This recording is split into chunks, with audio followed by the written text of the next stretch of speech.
Welcome to another episode of the Dynasty Wrap-Up Show, and we're here to discuss, debate episodes 7 and 8 of the Dynasty. The 10-part documentary event, The Dynasty New England Patriots, is streaming now exclusively on Apple TV+. Mike Dussault, Fred Kirsch, Paul Perillo, myself, Matt Smith. Fred, we're going to start with you out of the chute. Did you have Rupert Murdoch on your bingo card to be the first voice heard in episode 7? No, I didn't. And I was a little surprised. It's a good story, one that everyone knows the details of. And I question the use of it. And the reason why is there's been a lot of criticism of the director glossing over Super Bowls, 2 and 3. And I get it. I understand why they glossed over that because they're really kind of telling a story of how the dynasty was created. But it's hard for me to justify that and then say, well, why did you put that story in there? That had nothing to do with the growth of the dynasty or the breakup of the dynasty. So while it's a good story, I think it was, just maybe somebody said, hey, why don't you put this in? Mike, yeah. Fred says, well, we all know the story. Okay, you weren't here at the time. Okay, does everybody know that story? Yeah, or is that something that kind of a story is going to appeal to a wider audience? Yeah, I knew the story. It was interesting to hear Robert tell it. And I guess, at the time it seemed a little bit strange. Like, what are they setting up here? And I think once we got to the end of the episode, the way it kind of fit in for me was like the Patriots have become more than just a football team now. This is like a global brand that is now interacting with, the president of Russia and, Rupert Murdoch, who's a billionaire and, another media owner as well. I guess that's what it was kind of getting at. It was a little bit jarring at first, like, oh my gosh, Rupert Murdoch's here. But I do think it's an interesting story, so it didn't bump me totally. I kind of see what they were trying to do. If you've got time to, my point is, if you've got time to tell that story, maybe you have time to talk a little bit about absolutely the second and third that's no Super question Bowls. about that. That's the only reason why. Yeah, it's a good story. Yeah. And I do think that the time that it took to tell it was interesting. Obviously, they're telling you, like Mike said, the spotlight's on this team, and everybody's watching every move, and it's sort of setting up Deflategate, right? The next, great tragedy in Patriots history, and they're trying to get to maybe how this all came about because there was so much scrutiny and there was so much of the they hate us because they ain't us kind of mentality that when they got that little glimpse of Deflate, what are they doing something again? Here we go, and I think they're trying to say this is how big they were, that everybody was talking about the Patriots all the time. So every little bit about the team was noteworthy for everybody. Okay. So I mentioned I didn't, like I said, it could have been done in 2 minutes. I mentioned to Paul off the air, and he, of course, is accusing me of being a nerd, so guilty as charged. But the one thing that they kind of played off of that, which I thought was an interesting segment, was they used a song, not familiar with, called All Eyes on Me. And they really amplified the point. They showed Brady and Giselle. They showed Bill and Linda at premieres. They showed Robert. And I just thought that was really well done. Like, all eyes on me. Yes.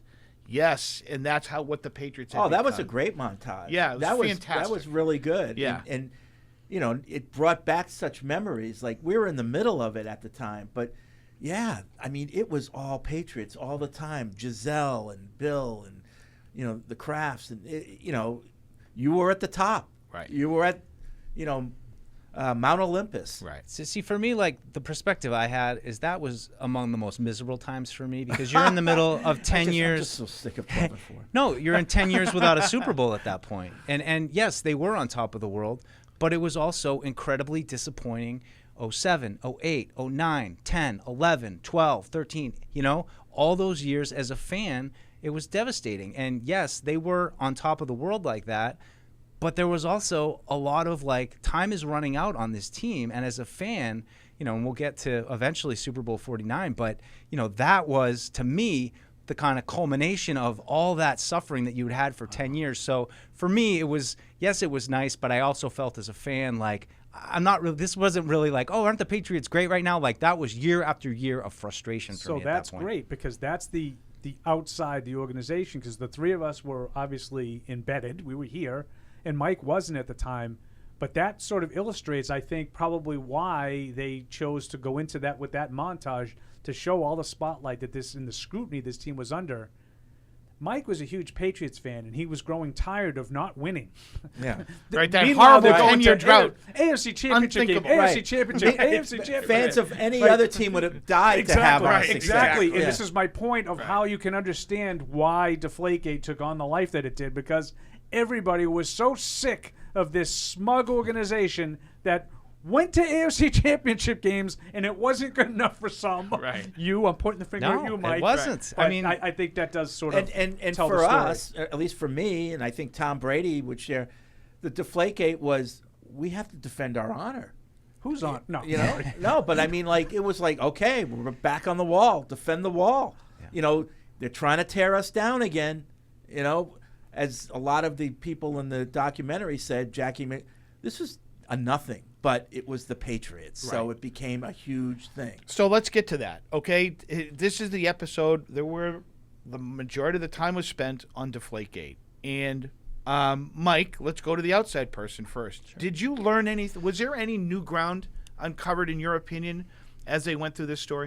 No, there wasn't. I mean, and if anything, I felt like, and it was surprising to me because what we've been hearing kind of from the fans is that this is, the organization's view of this. And I felt like the organization's point of view with how vehemently they fought against this was not included. And, I go back to, things that we talked about with, going back to the Jets game where they overpumped the balls and Brady was pissed, and that led to him talking to his guys. And, so I think that for me, there was a lot more context there of it felt kind of jarring, I guess, in a way. And I almost wrote down, like, in the context of this episode, 4-game suspension felt light to me. And when it said 4-game suspension, I go, that's all he got? But then all of a sudden, the wheel kind of turned, and you have Jackie Mack saying what you said, Fred, that it was kind of a farce. And well, when did that happen? Because right now, the way it's been kind of portrayed Right. is that this was serious. Well, that's that the they were thing. cheaters, and they really did There it. were a lot of contradictions by the people in the documentary, like Goodell, for example. I have the utmost respect and admiration for Tom Brady, yet I just called him a cheater and a liar. That doesn't make sense to me. And like you said, the way the NFL treated this and everything, I think they got off 4-game suspension is getting off easy compared to how they framed this thing. Yeah, 100%. This was like dragged on for 2 years. That was surprising. It was surprising. I surprised myself and not thinking forward and knowing what was coming and then he got a 4-game suspension and I was thinking, I'm like, that's it? That's all he got? It's strange. So, Paul, do you think, and I don't want to put words into your mouth, but how do you think it was handled when you ultimately saw it as one who lived through it? How do you think that the people who created this ultimately presented Deflategate in totality? I thought it was kind of presented as a joke. I thought Tom Curran, when he starts off, and he's got that sort of tongue-in-cheek kind of look, and it's kind of a Tom Curran smirk, I like to call it. I tease him about it all the time. But he starts off with they were tipped off by Baltimore, and the NFL was looped in through an email, like all this stuff. Like, so what are you saying? Like, they didn't do it? Like, it was only because they had it out for them? Or, like, and then you sort of go through it, and Jackie McMullen, as Fred and Mike already talked about, this is a big nothing burger. I've always said that the 4-game suspension to me seemed ludicrous. The punishment was way too harsh. But I would have liked to have gotten some answers from some of the people involved as to exactly what happened. I'm sure that they made efforts to try to get in touch with, like, say, McNally and Jastrzemski, but the principals involved in this weren't talked about yet. We get to see David Portnoy at the headquarters with that farce of a thing for Barstool. This is going deeper than actually the documentary went, but there's an old saying, it's not the crime, it's the cover-up. Mm-hmm. And I think the fact that Brady destroyed his cell phone and just wouldn't let it go, that made it worse. That was a clever that was a funny clip they put together of Affleck with Bill Simmons, then Matt Damon, I think, with one of the late night Rich Eisen, Rich Eisen, and then Bill Burr was very funny, and that's exactly what Bill Burr says. He gets suspended because he wouldn't give him their phone. Right. So I do think there was parts of it that I thought they put together, like you talked about the montage early. That I thought that sequence of the Boston, like that really encapsulated the Boston fan. Right. Those 3 guys. I'll tell you what was great, and just helps sort of put it in perspective a little bit, is we're all now saying, I think, that it was kind of a joke, okay? And maybe that can be said a little bit with time and in hindsight. I thought the use of Al Michaels and the clip that they had from the Jimbo Kimmel show, okay? and where he's talking about, he goes, yeah, that was the lead story on the newscast tonight. Oh, by the way, in other news, the government of Yemen just Right, collapsed. exactly. Like, 2 guys are kidnapped by. Matt Lauer was saying, we're preposterous. going to lead with the Deflategate, and then he goes, in other news, Right. the Right. hostages in China. Right. But that was just a jarring switch to me because, I mean, look, this team was going to the Super Bowl. This is the integrity of the most popular sport in the world that was going on. So, look, you always operate from a sense that we're working in sports, and it's not, any of those more serious things. But again, that was just kind of tonally. The tonal shift didn't really match up with it. I would have loved to have seen the same thing happen, but in week 1. And what would have been the result? Yeah, well, and I just say too, Fred. I thought you had a good line while we were watching it. You said, so no interception, no Deflategate. Is that what they're implying? Like if they had never gotten their hands on a ball, would Indy be like, darn, we have no way to prove it.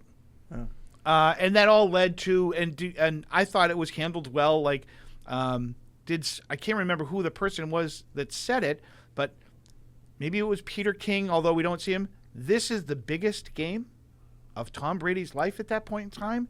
You had the Stephen A. Smith saying, for his legacy, they better win the game.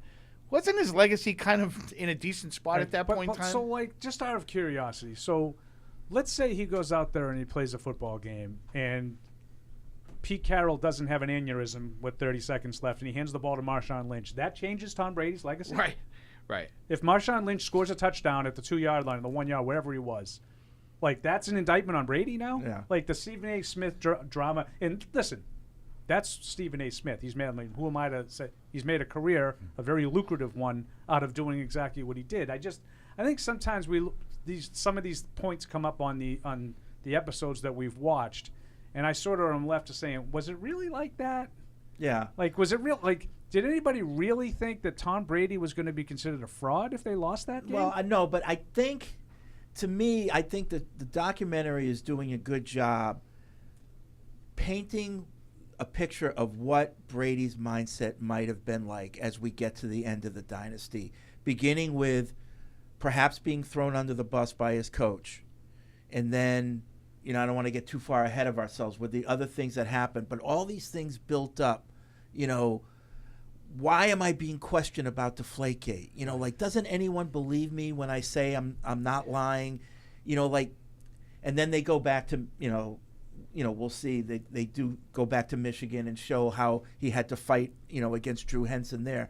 Like, all these little things are adding up in Tom Brady's mind that nobody believes in me, really. Even at this point, I still have to fight for whether it's how good I am or my name, my word.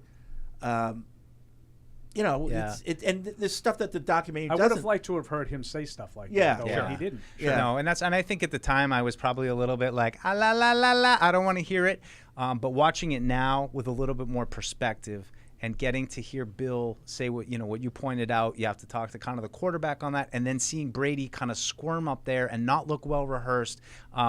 That was, I think it's maybe just the distance I've had from it. That context, it did seem, it jarred me a little bit. They do talk about it, about the Mortensen report and how that was debunked. But at the time of that press conference, it was known by everyone, or believed by everyone, that 11 of the 12 balls were drastically underweight. That was the standard. standard. And that wasn't the case. Correct. So Belichick went out there thinking that was fact. Brady went out there thinking that was fact. And with no answers to that. And there was no mention of I believe there was a second Bill press conference, wasn't there, where there they was. said we went and did That's our own the Mona Lisa experiments Vito. and all that kind of thing. Right. So no mention of that as well. Again, that goes back to my other point of, I think they really downplayed the Patriots' pushback on this whole thing. Well, they got into but they didn't talk about the Wells report in context, which made me upset. And so just as we pivot from episode 7 to episode 8, they win Super Bowl 49. And another nerd moment for me, and with a little bit of pride, one of the great shots captured internally by this organization is the shot behind Tom Brady. Scoreboard is in the foreground, and he's watching as, they're going in to score. And Butler picks the ball off, and our cameras behind the bench are capturing him jumping up and down. And you want to talk about, like, what's your choice there? If you're a camera person, who are you going to pick to choose? And the choice was, let's stay on Tom. I think that shot paid off. Yeah, and I think that so. decision paid off. I think that's an iconic shot. It's an unbelievable that will last shot. forever. Yeah, I thought they did a pretty good job covering that game, but I would just say overall this episode felt a little tedious to me, and it was kind of dragging. And I just, I didn't really feel the Hernandez episode. I watched it twice. It moved. I, felt invested consistently. And this one, I think, what I'm finding with this series, what I most enjoy, and it's what I most enjoy with generally, is the behind-the-scenes stuff. Bill talking to the team, Tom talking to the team, the old footage. Right. Anytime there's any of that stuff, I love it. Highlights, we've seen them 100 times, but this episode, to me, a lot of Deflategate, really kind of dragged. I'm with Mike. I thought the raw emotion that they did capture, and some of the stuff was probably you guys too, Matt. Like, and I know we've seen it, but Brady's interaction with Malcolm Butler, phenomenal. I think, that's great. Phenomenal. And then they have Butler, and what does Butler say? That meant as much to me as anything that happened. Was Tom saying that? Like that's what Tom Brady's stature was at the time. And knowing and him talking about how he felt before the play, like I just let up that pass, even though it had nothing to do with anything that he did. But he wrong. felt like if we lose, this is going to be my fault, and I'm not going to get another chance to go in there. Right. And then he gets another chance, So let's move on to episode 8, okay? And right out of the chute, we're going to highlight the second-round draft pick in the 2014 draft, Jimmy Garoppolo. And so now you see where the story is starting to go. I think Robert Kraft mentions the fact that, as told to him by Coach Belichick, as they were looking at the pick, we have to be ready to move on. The very famous Bill Belichick quote in the press conference, Paul, everybody knows what Tom's contract status and age is. Yeah, and, he talked about that right off the go, and I thought Robert saying that he felt like it was a statement from Bill Belichick. Yeah. The drafting of Garoppolo in and of itself was a statement. And by Belichick. We always ask, what did you learn? In this first time I've heard that, in this, Robert says, Bill came to me and told me about his passes over 20 yards. Yeah. And how he's declined. Some of that stuff you've seen sprinkled into some of these stories that are like the Seth Wickersham kind of stories. But specifically the long ball, passes over 20 yards, worse than the league. I think Bill in the press conference also said that you'd rather be a year early than a year late at that position. That quote stood out to me, Paul, and I wrote that one down. And which one was that? Better to be early at that position than late. And I couldn't help but think about 2020. And where was that? Where we weren't ready at all for when Tom Brady left. And again, the drafting of Garoppolo, we're building what's going on in Tom's mind. He's more and more thinking, I don't have the support of my coach, maybe not my team, but certainly not my coach. And this is building. We're building to the split up. I mean, they've been building that. Since the 08 one. I thought they started it in 08. That the quotes where if you're not here, you're out of mind. And I think that ever since you get through those first couple episodes, you've been planting nuggets all the time of just how much Bill Belichick. You're there when you're there, but once you're out, you're out. Yeah. The only thing about 08 is in the episode they go to 09. And we talked about it on this podcast before, but when Belichick's on the sideline with Brady, he says, I can't get this team to play. It's so frustrating. Yep. The fact that he's confiding in Brady with those types of thoughts. Right, Fred. He is. Means that they were still in pretty good terms at that point. Yeah, and I think there are things that he does even in this one that he's given Bill, given Tom his flowers, as the kids like to say. Yeah. But the bottom line is, you're saying these things, but your actions are telling a different story. Yeah. But I think you're drafting my replacement. You're telling it's better to be early than late. Yeah. That's your mindset. But I think you're telling me that I'm still great, but you're not showing me that I'm still great. But I this is just me. I don't know this to be true, but I think at 08, Brady was still with Belichick in terms of maybe the honeymoon. We're all equal. Right. Patriot way. Put the team first. But I think Brady started to change. I don't know when did he. Hook up. That's when he got Giselle. Alex. Well, he met Giselle same year, but Alex is when. That's why I think 08 is the start. Yeah. Really, if you were going to just do a documentary on the rift between Bill Belichick and Tom Brady, I think that would be a good. Because I think that was about the time when people started getting in his ear. Alex and Giselle. Tom, they don't respect you. Tom, that's blah, blah, blah. the Wes Welker quote, right? Yeah. Of you're like this little puppy dog. You just keep coming, you keep crawling back to him. Right. That's But speaking of like the West, I thought Amendola is really insightful. Maybe the core of the series. That might be the core of the series. In this whole episode, I thought he was really insightful. That's the money quote, the one that everybody saw in the trailer about, we played for Tom, but we worked for Bill. Yeah. Or the other way around. We worked for Bill. We worked for Bill. We played for Tom. But I just thought that him illustrating the tension that was building between Brady and Garoppolo as they're coming, into that training camp in the suspension. Again, great training camp stuff. Yeah. On the field. I'll get back to you on like what's the best advice he's given to, because he never gave him any advice. Right. So you're watching and listening to the Dynasty New England Patriots wrap-up show, and we're talking about episode 8 here. Jimmy Garoppolo, I remember thinking about it after the fact. I think we all talked about it. Garoppolo appears to be a necessary kick in the tail for Tom Brady. Tom took his candidacy seriously. And while he was certainly not falling off a cliff like Kellerman said, his performance up to 14, statistically at least, was going down. So there was some legitimacy there. The series decided to go in the Garoppolo as a threat to Brady and compared it to back in the University of Michigan days when Tom was battling Drew Henson. Mike, what did you think of that comparison? It felt a little late to me. I mean, I think we kind of had the ship had kind of sailed on establishing who Tom Brady was, what motivated Tom Brady. So to me, it felt a little bit sideways on that initial, going back to Michigan, seeing him there. I see why they made the connection, obviously, with him going there during his suspension. But to me, it just felt like we kind of know this stuff. We're already kind of past like the prologue of it. Let's get to what we're doing now. And a programming note. As Mike talks about, the decisions being made, and we're all talking about some of the decisions being made during the series, we'll be fortunate enough in a coming episode to have the author of the book, Jeff Benedict, and the director of the series, Matt Hamachek, to join us on a podcast. So we invite you, the listeners and viewers, you got a question? You want to ask these guys something about the series? Please email us at webradio@patriots.com. If we like your email, we'll ask these guys what it was. On back to the Michigan thing, you thought it was a little bit out of context, a little bit, yeah. I think I would have liked to have seen the Michigan thing earlier on in this series. I liked it. The more I think about it, I like it where it was, because Garoppolo happens, and we're wondering, well, why should Brady care about Garoppolo? He knows he's better than him. He knows he's not a threat, but it's just another thing that makes him upset. And now we need to go back to Michigan to see, where did this maybe start?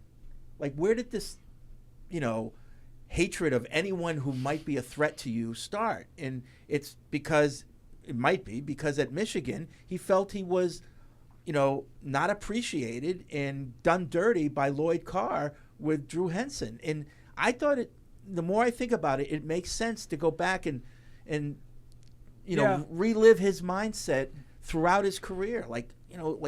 We hear in the first episode, like how competitive he was just playing Tecmo Bowl, and just like every little thing, he's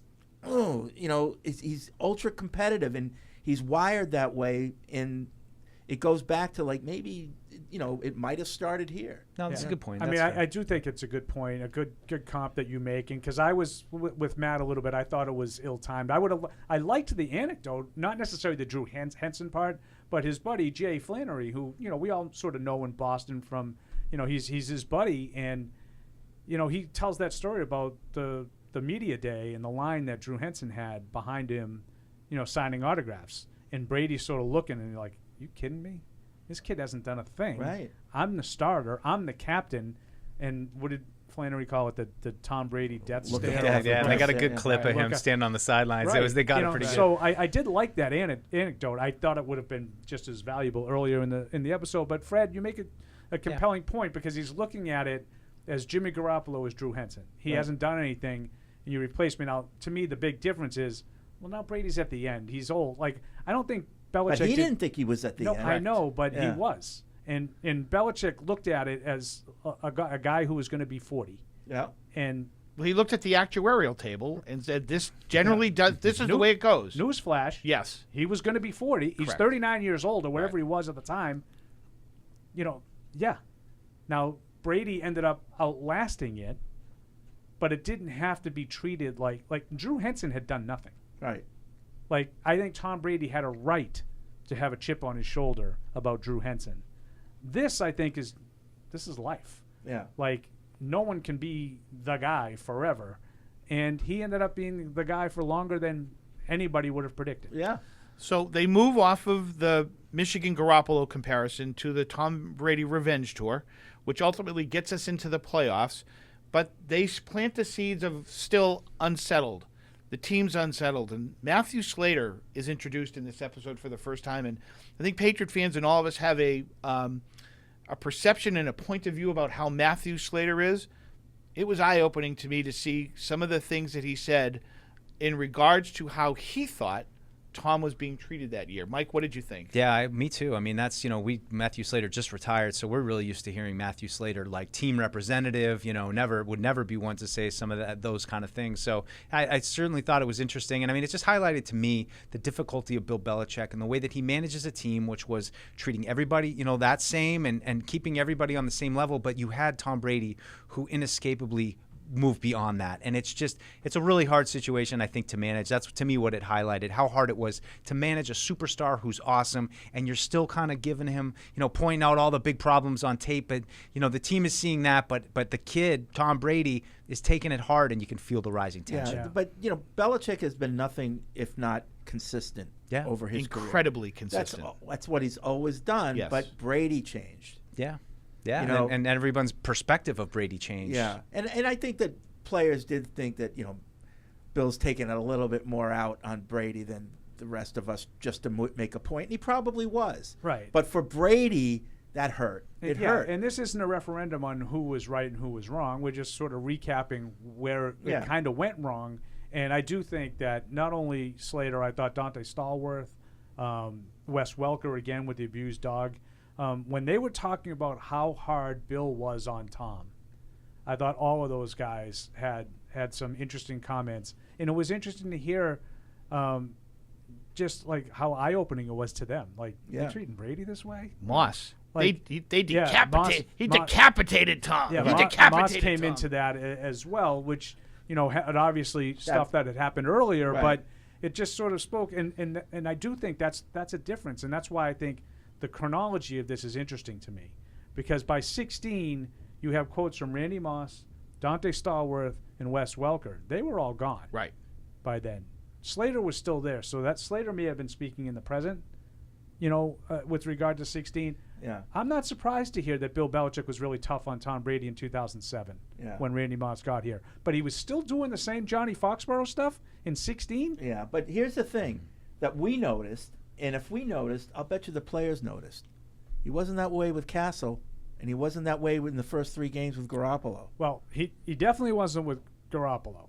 But Castle tells the story about how he's like, you squirm. We had to call your mother because you can't pick up the blitz. He steals the Top Gun line. Right. The Defense Department regrets to inform you that your sons are dead because they were stupid. Right? Because he can't pick up a blitz. But in terms of the praise that he heaped on Castle at the press conference, and that you could see the joy after that first win in Arizona with Garoppolo on the sideline by Belichick. Oh, yeah. I mean, he that was personal for Belichick. Like, It's two separate seeking out of Jimmy. Yeah, and if we noticed it, these players are. The players noticed it. They noticed it, and Tom noticed it. 100%. Even though Tom wasn't there, right? Because he wasn't allowed to be, not because he didn't want to be. Let me make sure that's clear. So they chose to use the locker room speech from Coach Belichick after the Houston Divisional game. And as we talked about this before we were rolling, let's look at that Houston Divisional game and look at it for what it was. That was not an inspiring performance. That's the tomato can divisional round where they always used to just mop the floor with the team. They didn't. Osweiler started for the Texans. If they had any kind of modicum of quarterback play, that's a different game than what happened to be. Paul, you looked up Tom's stats in that game, and they were pedestrian. 2 touchdowns, 2 picks, 287 yards. I think his passer rating was like 68. Not vintage Tom Brady, certainly in the playoffs. They played down to the competition. And so Fred talks about the consistency of Bill Belichick. That locker room speech, to me, embodied everything that Bill Belichick is all about. Congratulations, we won the game. We're going to be playing the AFC Championship game. You see Devin McCourty going around, going to the chip, we're going to the ship.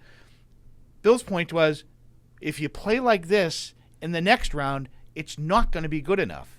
And I think that that's consistent with the way that message was delivered throughout. Yes, Mike? Yes, and I mean, I think to me it showed the contrast between, the divisional rounds when they were playing the Colts in the 03, 04, those epic battles, Steve McNair, and what kind of became known as the tomato cans and these games. And I agree with what Fred said, playing down to the competition. And I mean, I think this was another kind of bigger point to just how dominant this team was, especially within the AFC East or AFC Conference. So they get to the Super Bowl and they're taking on Atlanta in that game, and there's been a lot of talk that fans haven't been able to enjoy or relive some of the real highlights that have been going on in the Dynasty. I thought in this particular game, this was the Tom Brady ceremony, and to see the greatness and to hear from people, the Josh McDaniels. Well, once we got to here, you just a question: were we going to have enough time on the clock? And I thought that was, as a person who's invested in seeing the Patriots win, this was really good stuff to see. Oh, God. Yeah, it was. I would just say I think it's probably maybe a question for the director of what a challenge it is to show the highlights, because we've seen all the highlights. We've kind of known it. And, there are certain points that were missed on this with, and I'm not complaining about that. Like, you only have so much time. We don't, necessarily need to see Julio Jones catching the ball within field goal range and then them, getting backed out 15 yards.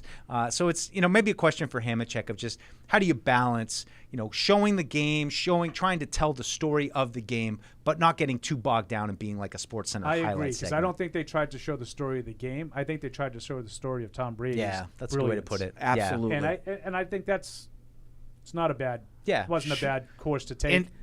And to hear Brady talk about what he was thinking after the pick six. And, you like, how many times have we seen Brady on an interception? Tell me I'm washed up. Yeah, half-ass effort, not really trying. He lunged to try to make a hit on that play. And the shot of him on his knees as he's running by going, oh, my, we're down by this much. I thought Brady was really insightful at that point in time. Yeah. I think the director, Matt, did a really good job of selecting what the quotes were, including that Brady quote. What was on his mind? Not we're going to lose the game. They're going to call me washed up. Yeah. It's me. And then you hear all the praise, with the comeback, including Pioli and all that stuff. And he's getting the praise, just not from the people that he wants it from. Like, not everybody. Right. He's not getting it from Bill. I thought they did a great job. Yeah. First, you brought up Pioli just real quick. Fascinating if that's exactly, Matt and I have talked to Scott. We had a great podcast with him. He's a great storyteller. I just would wonder, did he really 28-3, Scott? Really, you were that worried? 28-3? Yeah. Okay. But whatever. Great moment in the episode. But it's a great line. It's a great line. Well, I didn't like the Freddy. Hope he doesn't get us all. Freddy Krueger. No, Freddy Krueger comes to you in the dreams. I'm like, Jason Voorhees is the one that you can't kill. Freddy Krueger is like, nobody's asleep. He's not in the dreams. I don't know. All right. But he keeps coming back.